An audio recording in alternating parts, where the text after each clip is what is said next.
Hello नमस्ते, most welcome आप सभी का। उम्मीद है सब लोग बिल्कुल बढ़िया होंगे। तो स्टार्ट करते हैं आज के सेशन। और इस वाले सेशन में अपने आरटीआई एक्ट 2005 को देख रहे हैं, जो हमारे लिए इंपॉर्टेंट है यूपीएससी एग्जाम के लिए। पहले इसकी थ्योरी देखेंगे, फिर लास्ट में अपने क्वेश्चन भी देखेंगे। बहुत आसान सी भाषा में यहाँ पर लिखा हुआ है, आप आराम से समझ जाओगे। ठीक है, तो चलिए देखो, आरटीआई का मतलब है राइट टू इंफॉर्मेशन, यानी कि जानने का अधिकार। आपको जानने का अधिकार है। क्या क्या जानने का अधिकार है, किस किस के बारे में जानने का अधिकार है, वो देखते हैं इसमें। ठीक है भाई। और ये सर्वप्रथम जो सबसे पहले इसका यूज किया गया, प्रयोग किया गया, वो स्वीडन में किया गया है। स्वीडन यूरोप का कंट्री है, वहां इसका सबसे पहले यूज हुआ है।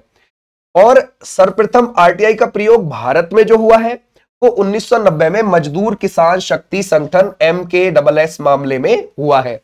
यानी कि ये जो आप मजदूर किसान शक्ति संगठन को देख रहे हो, 1990 में इन्होंने एक जन सुनवाई कार्यक्रम किया था राजस्थान में। तो लोगों को बुलाया, बोला कि आपकी क्या क्या समस्याएं हैं, सरकार ने जो बोला था और जो उन्होंने कार्य किया है उसमें कितना फर्क है। तो लोगों ने बताया कि जी साहब ऐसे ऐसे बहुत फर्क है, बोला जो था वो नहीं किया कंप्लीट, उन्होंने ये चीज करी है, देखो। तो इस संगठन ने सरकार से जवाबदेही मांगी थी। ठीक है, तो सबसे पहले जो यूज हुआ है वो इसमें हुआ है। ओके, अब जो राष्ट्रपति की मंजूरी मिल गई है वो 15 जून 2005 को मिल गई है। कुछ प्रावधान तभी लागू कर दिए गए थे जब राष्ट्रपति की मंजूरी मिली थी। ठीक है, हालांकि संपूर्ण भारत में जो बाकी प्रावधान बचे हुए थे वो 12 अक्टूबर 2005 को हुए। तो अगर आपके ऐसे क्वेश्चन पूछा है कि भाई ये पूछने लगे कि लागू कब हुआ है, तो 12 अक्टूबर 2005 को। लेकिन कुछ प्रावधान जैसे ही प्रेसिडेंट की मंजूरी मिली थी तभी लागू हो गए थे। यानी कि हम कह सकते हैं कि कुछ प्रावधान बाद में जाके 120वें दिन लागू होते हैं। ठीक है भाई, इसमें ओके। अब जम्मू कश्मीर में जो ये लागू हुआ है, जब जम्मू कश्मीर को एक केंद्र शासित प्रदेश का दर्जा दे दिया गया था 31 अक्टूबर 2019 को, तब वहां पर यह लागू हुआ है। ठीक है भाई, क्लियर हो जाएगा।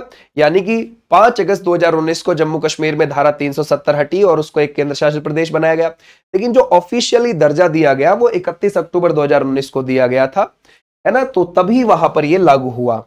ठीक है, अब अगर हम देखें, ये जो हमारा राइट टू इंफॉर्मेशन है, ये 19(1) के तहत हमारे मौलिक अधिकार में शामिल है।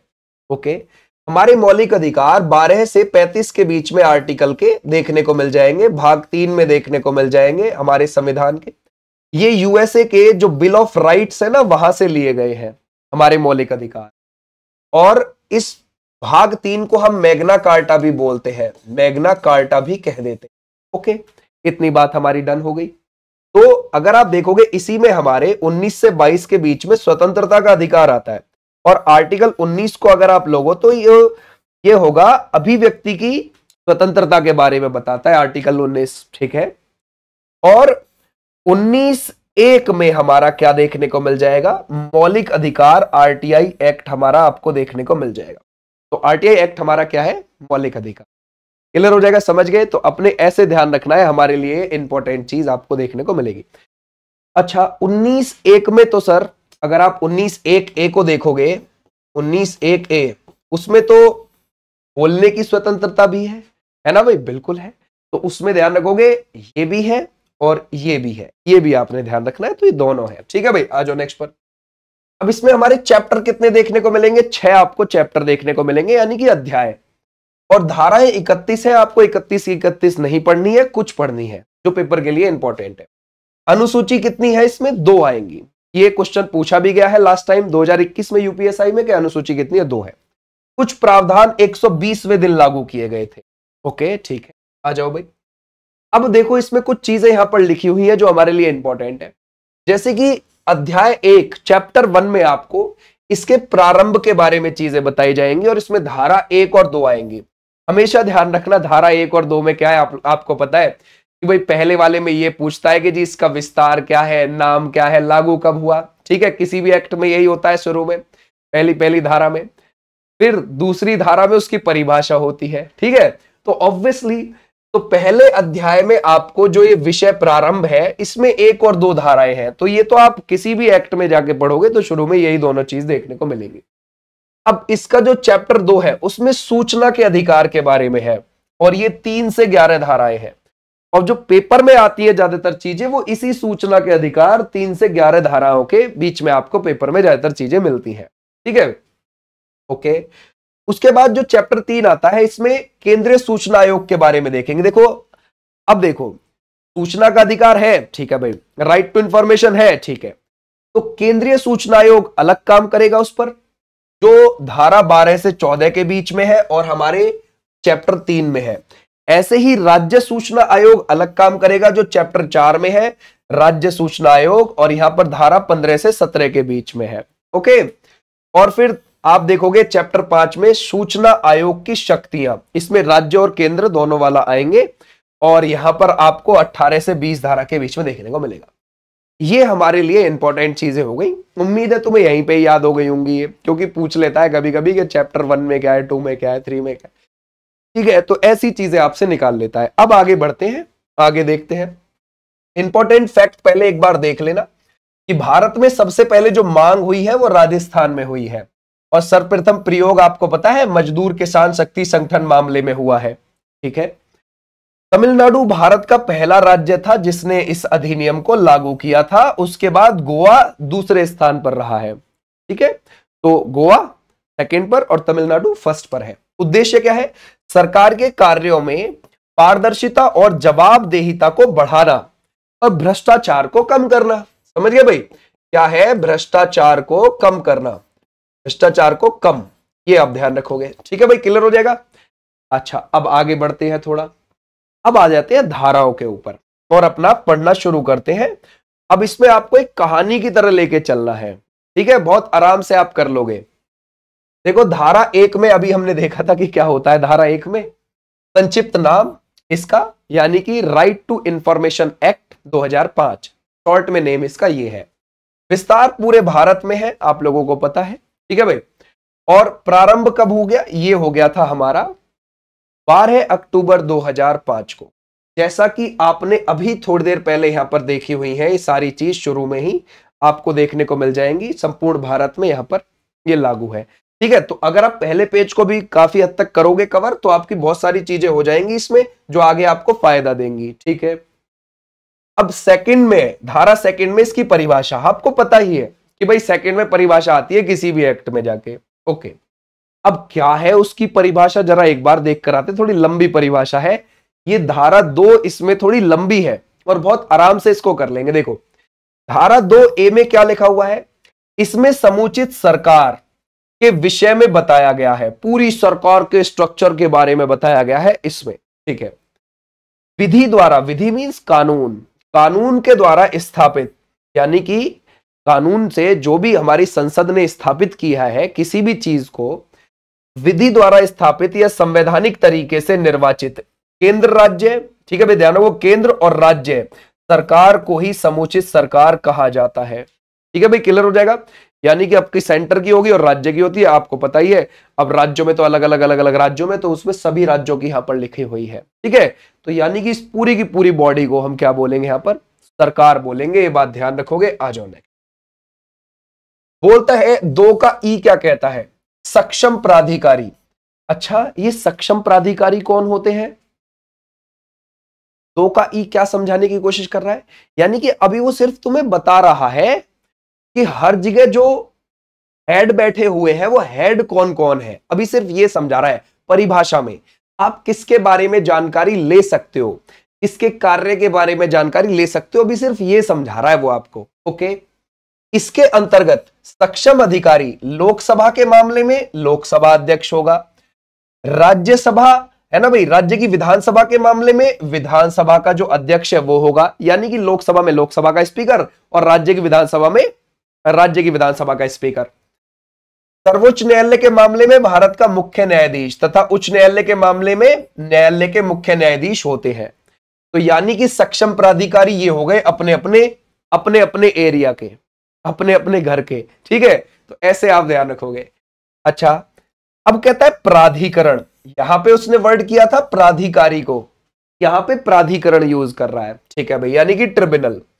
यदि कोई प्राधिकरण से संबंधित मामला है तो ऐसी स्थिति में केंद्र में सक्षम प्राधिकारी राष्ट्रपति होगा और राज्य में राज्यपाल के और केंद्र शासित प्रदेश में प्रशासक होते हैं। ठीक है भाई, राज्य में राज्यपाल और केंद्र शासित प्रदेश में प्रशासक। ठीक है भाई, ओके। तो यहां पर क्या हो गया? ये तो हो गए हमारे सक्षम प्राधिकारी। अगर आपके क्वेश्चन लिख के आए कि लोकसभा का सक्षम प्राधिकारी आरटीआई एक्ट के हिसाब से कौन है, तो आप बोलोगे लोकसभा का स्पीकर है। अगर आपसे पूछे राज्य की विधानसभा में प्राधिकारी कौन है आरटीआई एक्ट के हिसाब से, तो आप बोल दोगे वहां की विधानसभा का स्पीकर। ठीक है। और ऐसे ही अगर आपसे पूछे कि प्राधिकरण, केंद्र में प्राधिकरण का कार्य कौन करता है, तो आप बोलोगे प्रेसिडेंट, और राज्य में कौन करता है, राज्यपाल। ओके, यानी कि वो अपने अपने क्षेत्र के लीडर है कुल मिला के। ठीक है। अब कहते हैं 2F देखते हैं, सूचना की परिभाषा। ठीक है। सूचना के अंतर्गत शामिल क्या चीज है ना भाई। आपको जो जानकारी मिल सकती है वो कैसे मिल सकती है, कोई भी इलेक्ट्रॉनिक दस्तावेज, ज्ञापन, ईमेल, मत, सलाह, प्रेस विज्ञप्ति, परिपत्र, आदेश, लॉगबुक, रिपोर्ट, नमूने, संविदा, डेटा संबंधी जानकारी, मॉडल आदि जिसे इलेक्ट्रॉनिक रूप से संरक्षित किया जा सकता है, ये आपको ध्यान रखोगे सब मिल जाएगी। आपने कोई चीज पूछी, आप उसे आराम से कैसे भी उसको संरक्षित करें, आप प्रेस में भी उसे निकलवा सकते हैं, कोई दिक्कत नहीं है, जो आपको मिली है ना भाई। कोई उसका आप ज्ञापन देना चाहते हैं, लेना चाहते हैं, कर सकते हैं, ईमेल के थ्रू लेना चाहते हैं, ले सकते हैं, कोई दिक्कत नहीं है, ये आप इस सब के थ्रू कर सकते हैं। ठीक है भाई। ओके। किसी प्राइवेट कंपनी की जानकारी भी सूचना में आती है यदि वह कंपनी सरकारी अधिकारी या संस्था के दायरे में आती है। ठीक है। ओके भाई, आ जाओ नेक्स्ट पर। धारा 2H, लोक प्राधिकारी की परिभाषा। अब ये लोक प्राधिकारी क्या होता है, यानी कि जो जनता के बीच में रहकर काम कर रहा हो कोई संगठन। ठीक है भाई, उसको लोक प्राधिकारी बोला गया। ओके, देखो क्या कहता है, इस धारा के अंतर्गत कोई प्राधिकारी या निकाय या संस्था या गैर सरकारी संगठन लोक प्राधिकारी हो सकते हैं, यानी कि इनसे भी हम अपनी जानकारी प्राप्त कर सकते हैं, इनके बारे में भी हम अपनी जानकारी प्राप्त कर सकते हैं। ठीक है भाई, आरटीआई लगा के। ओके, शर्त क्या है कि कोई प्राधिकारी या निकाय या संस्था या फिर गैर सरकारी संगठन लोक प्राधिकारी होगा।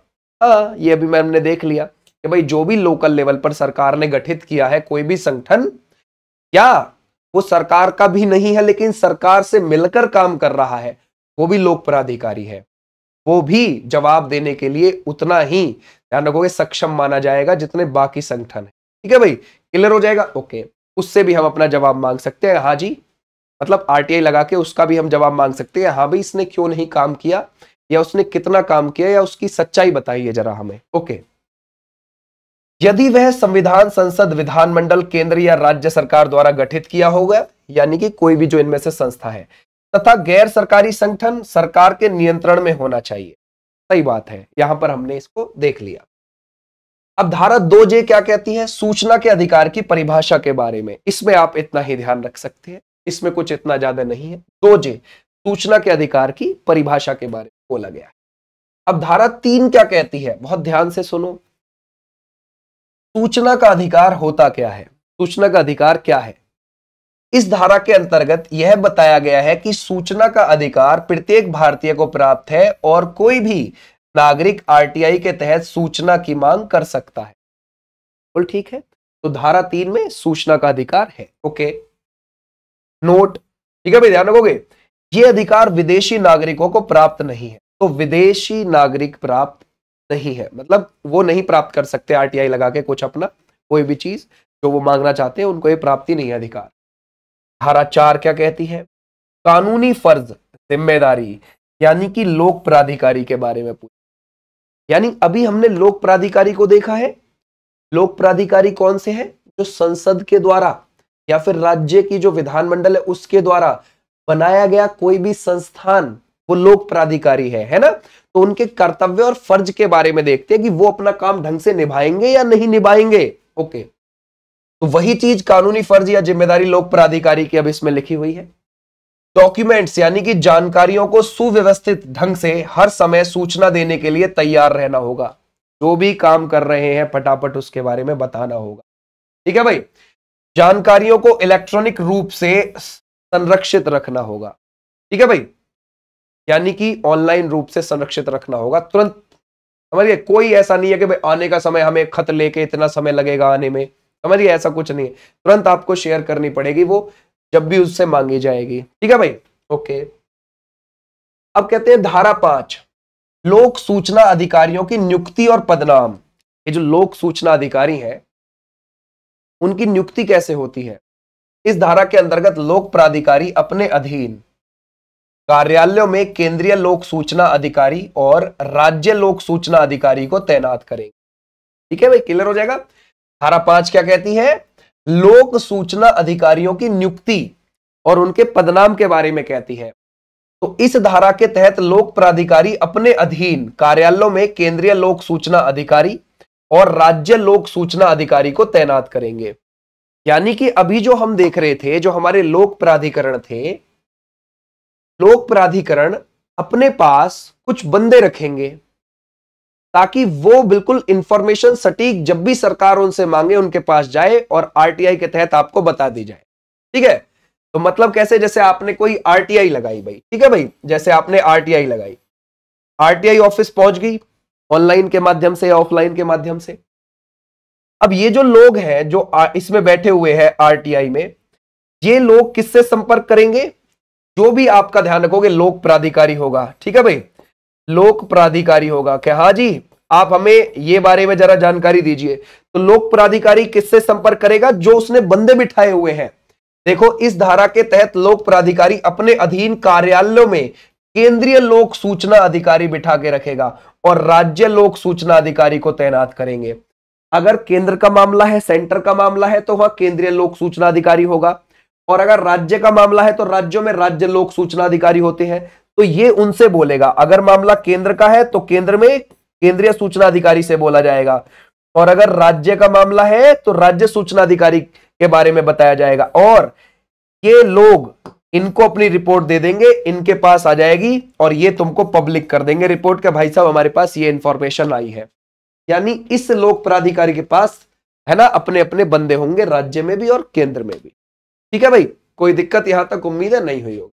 इसकी संख्या जितने आवश्यक हो उतनी नियुक्तियां की जा सकती है, कोई दिक्कत वाली बात नहीं। ठीक है, अब धारा 6 में आते हैं। आरटीआई दायर करना, सूचना के लिए अनुरोध। क्या भाई दीजिए, हमने ये चाहिए कुछ थोड़ी सी जानकारी। ओके, यदि कोई व्यक्ति आरटीआई के माध्यम से सूचना चाहता है तो ऐसा आवेदन लिखित रूप से, ऑफलाइन फॉर्मेट या इलेक्ट्रॉनिक रूप से ऑनलाइन फॉर्मेट में किया जा सकता है। आप कर सकते हो भाई ऑनलाइन ऑफलाइन आवेदन। ओके, इस संबंध में आवेदन की भाषा हिंदी, अंग्रेजी या संबंधित राज्य की अपनी राजभाषा हो सकती है, कोई दिक्कत नहीं है, वो उसको ट्रांसलेट कर लेंगे वहां पे, तुमको जैसे लिखना है लिख सकते। ठीक है भाई, ओके। आवेदन का शुल्क भी दे होगा जो 10 रुपए होगा। ओके, धारा 6 ये हो गई। 7 में क्या है? आरटीआई आवेदन का निपटारा और रिप्लाई कितने दिन में करना होगा। ठीक है भाई, ओके। सूचना के अधिकार के तहत किए जाने के आवेदन पर सूचना आवेदन की तिथि के 30 दिन के भीतर देनी पड़ेगी। अच्छा, ना दी तो क्या आगे बढ़ते हैं। यदि सूचना कोई मामला किसी व्यक्ति के जीवन या स्वतंत्रता से संबंधित है तो ऐसी सूचना 48 घंटे के भीतर ही देनी आवश्यक है। समझ गए? अगर बहुत ज्यादा इंपॉर्टेंट है तो ओके। अब मान के चलो आपने कर दिया जी, और 30 दिन के भीतर जो है सूचना अधिकारी जानकारी नहीं देता है, समझ गए? लोक प्राधिकारी ने अपने पास क्या बिठा रखे थे? केंद्रीय सूचना अधिकारी भी बिठा रखे थे, और जो राज्य वाले था, राज्य लोक प्राधिकारी था, उसमें राज्य सूचना अधिकारी बिठा रखे थे। अब मान के चलो या तो वो राज्य वाला नहीं दे रहा या केंद्र वाला सूचना नहीं दे रहा। ठीक है भाई, तो यहां पर क्या लिखा हुआ है? यदि 30 दिन के भीतर सूचना अधिकारी जानकारी नहीं देता है तो यह माना जाएगा कि उससे संबंधित आवेदन को अस्वीकार कर दिया गया है। समझ गए? ओके, आ जाओ नेक्स्ट पर। अब धारा 8 में वे सूचनाएं जो आरटीआई के तहत नहीं दी जाएंगी, पहले उनको देख लेते हैं एक बार। 8 में क्या क्या चीजें लिखी हुई हैं, बहुत आराम से कर लोगे। इस धारा के अंतर्गत वे सूचनाएं जिसके संबंध में जानकारी नहीं दी जा सकती, ऐसी सूचना जो देश की एकता, अखंडता और संप्रभुता से संबंधित हो। ओके, ऐसी सूचना जो देश के सुरक्षा, वैज्ञानिक तथा आर्थिक हित से संबंधित है, विदेशी संबंधों से संबंधित जानकारी है। ओके, यदि किसी जानकारी के संबंध में कोर्ट या कोई सरकारी एजेंसी किसी सूचना को देने से मना कर दे, ये भी इसमें है। विदेशी सरकारों द्वारा विश्वास में दी गई जानकारी, विदेशी गवर्नमेंट ने इंडियन गवर्नमेंट को कुछ बताया है सीक्रेटली, तो उसको भी नहीं बता सकते।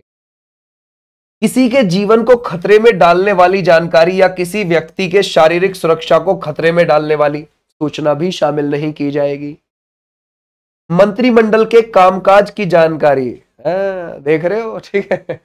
और अपराधियों के अपराध आदि से संबंधित जांच की जानकारी, समझ गए, ये भी इसमें साझा नहीं की जाएगी। भाई कि उसके अपराधी ने जो अपराध किया है उसकी जांच में क्या चल रहा है, ये भी साझा नहीं किया। होता है धारा 11, तीसरे पक्ष की जानकारी पर, ना भाई ध्यान रखोगे, तीसरे पक्ष की जानकारी जो है ना, इसमें जो पर वर्ड यूज किया गया है वो तीसरे पक्ष के लिए ही यूज किया गया है, ध्यान रखना। मान के चलो आप तीसरे पक्ष की जानकारी चाहते हैं, जैसे कोई एक मेन व्यक्ति है, ठीक है भाई, कोई नेताजी है, उसके साथ जो व्यक्ति रह रहा है, आप उसकी जानकारी चाहते हैं तीसरे पक्ष की, तो अब आपको क्या करना है, देखो, यदि सूचना अधिकारी से किसी पर व्यक्ति यानी कि तीसरे पक्ष के व्यक्ति की सूचना उसके द्वारा दी गई वस्तु की सूचना मांगी जाती है और तीसरे पक्ष का व्यक्ति के द्वारा वह सूचना गोपनीय बताई गई है, तो यानी कि कुछ उसने ऐसा है जो वो तीसरा पक्ष है ना, तीसरे पक्ष वाला व्यक्ति वो छुपा रहा है किसी चीज को,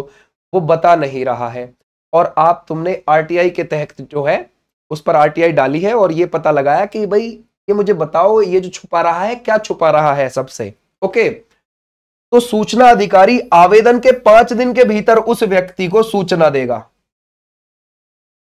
हाँ जी, जरा आप अब मुझे ये बता दीजिए कि आप छुपा क्या रहे हैं, इसको बताइए, उजागर कीजिए 5 दिन के भीतर उस तीसरे पक्ष वाले व्यक्ति को, और पूछेगा कि जानकारी दे दी जाए या नहीं आपकी, समझ गए। तो अब 10 दिन लगेंगे, किसको ध्यान रखोगे, वो जो तीसरा पक्ष का व्यक्ति है, मतलब कि ये है कि वो आरटीआई वालों को ये बताएगा कि मेरी जानकारी क्यों ना दी जाए, आपत्ति दर्ज करेगा 10 दिन, समझ गए, इन 10 दिनों के भीतर कि मेरी जानकारी इसलिए ना दी जाए जी, ये बात आप ध्यान रखें, ठीक है। आ जाओ नेक्स्ट पर, बोलता है धारा 12 को देखते हैं, केंद्रीय सूचना आयोग का गठन। अब आ गए हम 12 में, ठीक है भाई, ये बहुत इंपॉर्टेंट है। अब हम केंद्रीय सूचना आयोग का गठन करने जा रहे हैं, उधर देखेंगे। केंद्रीय सूचना आयोग का गठन केंद्र सरकार के द्वारा किया जाता है, ठीक है, राज्य वाला होता तो राज्य सरकार के द्वारा किया जाता। इस अधिनियम की धारा 12(2) के अनुसार केंद्रीय सूचना आयोग यानी कि CIC, ध्यान रखोगे CIC, इसको बोलते हैं सेंट्रल इंफॉर्मेशन कमीशन। CIC में मुख्य सूचना आयुक्त के साथ आवश्यक संख्या में केंद्रीय सूचना आयुक्त होंगे, लेकिन इनकी संख्या किसी भी हाल में 10 से अधिक नहीं हो सकती। मतलब एक तो हो जाएगा मुख्य और एक उसके साथ ज्यादा से ज्यादा 10 हो जाएंगे अन्य आयुक्त जो है, ठीक है भाई, ओके। वर्तमान में CIC में मुख्य सूचना आयुक्त और 2 सूचना आयुक्त हैं। आयोग के अध्यक्ष और सदस्यों की नियुक्ति भारत के राष्ट्रपति के द्वारा की जाएगी। ये लाइन बहुत इंपॉर्टेंट है, ठीक है भाई, क्लियर हो जाएगा। हीरालाल समारिया इस समय पर इसके मुख्य सूचना आयुक्त है, ओके। ध्यान देने योग्य यह है कि आयोग के अध्यक्ष और सदस्यों की नियुक्ति में संबंधित राष्ट्रपति को सिफारिश करने के लिए 3 सदस्यीय समिति होगी। यानी कि राष्ट्रपति ऐसे ही नहीं है कि अपने आप ही नियुक्त कर देगा किसी को कि ये जी मुख्य है, ये बाकी अन्य आयुक्त हैं। उसकी मदद के लिए 3 सदस्य सिफारिश होगी, और उस 3 सदस्य सिफारिश समिति में कौन कौन शामिल होंगे उसमें देखो, इसमें जो होंगे ध्यान रखोगे, ये आपको जिसके अध्यक्ष भारत के प्रधानमंत्री होंगे, जो वो 3 सदस्य सिफारिश समिति है उसमें एक तो प्रधानमंत्री हो गए हमारे, एक सदस्यों में लोकसभा का नेता प्रतिपक्ष यानी कि विपक्ष का नेता हो गया, ठीक है, और प्रधानमंत्री द्वारा नामित एक केंद्रीय कैबिनेट मंत्री भी शामिल होता है। तो ये 3 लोग होते हैं, प्रधानमंत्री और एक केंद्रीय कैबिनेट मंत्री जो प्रधानमंत्री द्वारा ही नॉमिनेट हुआ है, और एक विपक्ष का नेता। अब ये तीनों मिलकर प्रेसिडेंट को सलाह देंगे कि इसको बनाइए जी, समझ गए, इसको बनाइए, क्या भाई, आयोग के अध्यक्ष और सदस्यों में इसको शामिल कीजिए, ओके। धारा 15 में क्या है, राज्य सूचना आयोग का गठन के बारे में बोला गया है, इसको भी हम अभी आगे जाकर देखेंगे, ठीक है भाई। धारा 18 क्या कहती है, सूचना आयोग के कार्य और शक्तियों के बारे में कहती है। केंद्रीय सूचना आयोग या राज्य सूचना आयोग जैसा भी मामला हो इस बात से संतुष्ट हो कि मामले की जांच करने के लिए उचित आधार मौजूद है तो वह उसके संबंध में जांच शुरू कर देगा। सही बात है भाई, ठीक है भाई, कोई दिक्कत नहीं है। धारा 19 इसमें अपील आती है। अपील क्या है अभी देखेंगे, ठीक है भाई, इसको भी देखेंगे। और धारा 20 में है दंड। अब पहले अपील को देख लेते हैं। धारा 19 में अपील है। मान के चलो आपने कुछ आरटीआई डाली थी, उसका कोई जवाब नहीं आया, तो अब क्या देखेगा। अधिनियम की इस धारा के अंतर्गत यदि लोक सूचना अधिकारी, है ना भाई, ध्यान रखोगे, 30 दिन के भीतर सूचना नहीं देता है या सूचना देने से मना कर देता है तो पहली अपील मना करने या तय समय पूरा होने की तारीख से 30 दिन के भीतर की जा सकती है। यानी कि 30 दिन के अंदर आपको सूचना नहीं दी उसने, 30 दिन हो गए भाई, अब जो अगले 30 दिन है उसी 30 दिन के अंदर आप क्या है पहली अपील डाल दीजिए। समझ गए भाई, उसी 30 दिन के अंदर जो अगले अब आए हैं। एक तो वो 30 दिन हो गए जिसमें आई नहीं सूचना, अब जैसे ही अगले 30 दिन शुरू हो गए उसके अंदर ही तुम अपील डाल दीजिए। क्या जी मेरी ये मैंने ऐसे ऐसे आरटीआई डाली थी, उसका कुछ जवाब नहीं आया जी, 30 दिन के भीतर की जा सकती है। इस तरह की पहली अपील लोक सूचना अधिकारी से बड़े रैंक के अधिकारी के पास जा सकती है। समझ गए, ओके।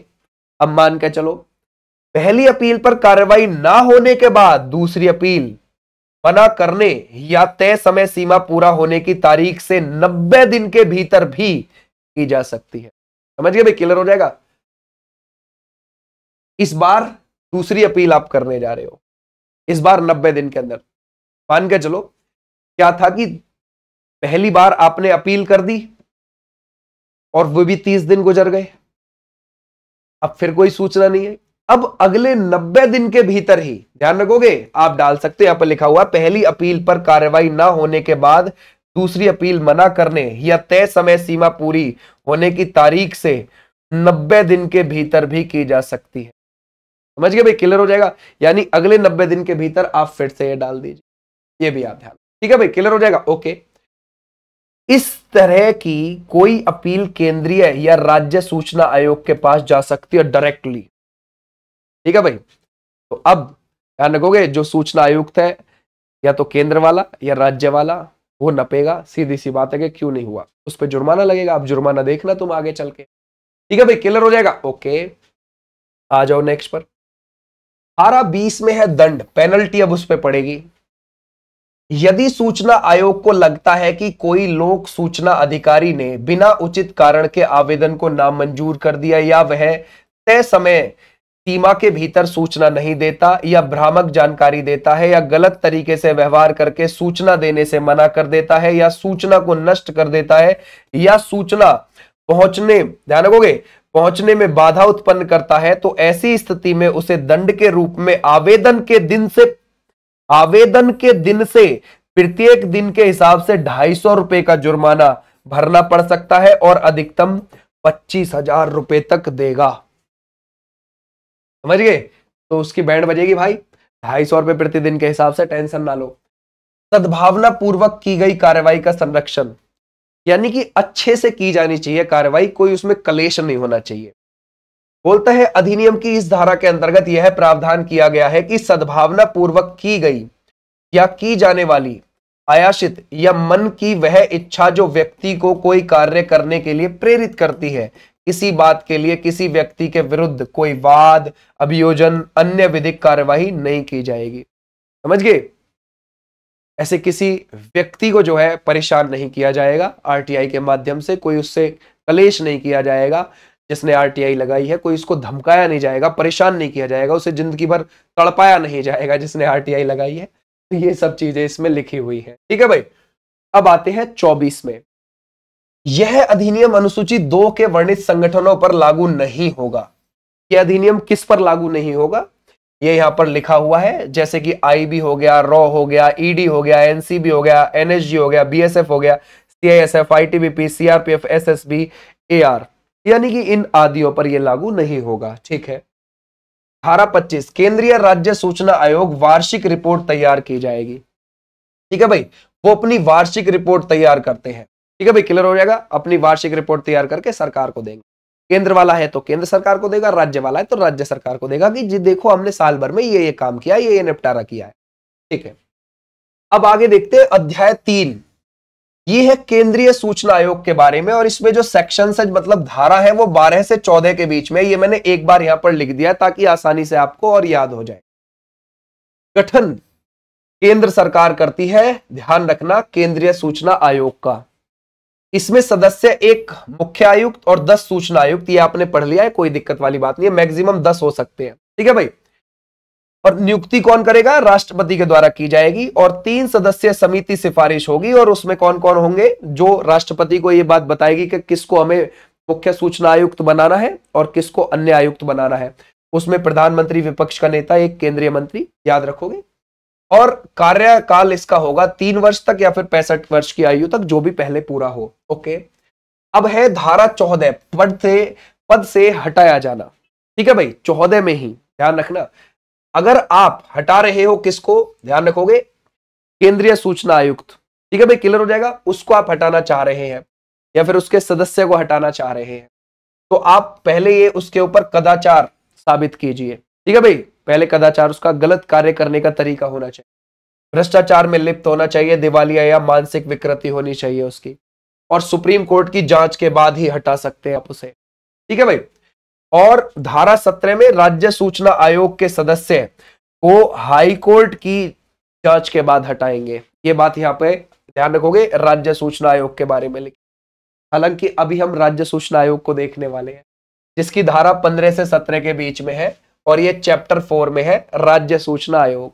इसकी राज्य सरकार गठन करता है, इसका सदस्य एक राज्य मुख्य सूचना आयुक्त होता है और 10 ध्यान रखोगे अन्य सदस्य होते हैं, और इसकी नियुक्ति राज्यपाल समिति सिफारिश, ध्यान रखोगे, इस पर की जाती है। इसमें होता है एक सीएम, और ध्यान राज्यपाल करेगा, ये बात ध्यान रखना, अपनी सिफारिश समिति के तहत करेगा। उस सिफारिश समिति में एक सीएम होगा, एक विपक्ष का नेता और एक मंत्री होता है, यानी कि बिल्कुल केंद्र जैसा ढांचा है, और इसका भी कार्यकाल 3 वर्ष या फिर 65 वर्ष की आयु तक होगा। ठीक है, अब अगला देखते हैं। आरटीआई 2005 के हिसाब से ही आवेदन शुल्क 10 रुपए लगता है, इसमें ज्यादा रुपए नहीं लिए जाएंगे, बीपीएल वालों के लिए निःशुल्क है। और अपील आप कर सकते हो पहली 30 दिन के अंदर आप कर सकते हो, ध्यान रखोगे। और 30 दिन के अंदर जब आप करोगे, जब 30 दिन में आपका रिप्लाई ना आए, तो जैसे 30 दिन में कोई रिप्लाई नहीं आया तो फिर अगले जो 30 दिन है उन 30 दिन के भीतर आपको अपील कर देनी है। जुर्माना शुरू में देखो इतना लगेगा, किसके ऊपर? जो आपका रिप्लाई नहीं कर रहा है उसके ऊपर। ठीक है भाई, क्लियर हो जाएगा, चाहे वो केंद्र वाला हो चाहे राज्य वाला हो। और प्रति दिन के हिसाब से ध्यान रखोगे 250 रुपए का जुर्माना, और मैक्सिमम उसके ऊपर 25,000 तक का जुर्माना लग सकता है। ठीक है, अब क्वेश्चन देख लेते हैं, बहुत आराम से इसको देखोगे आप।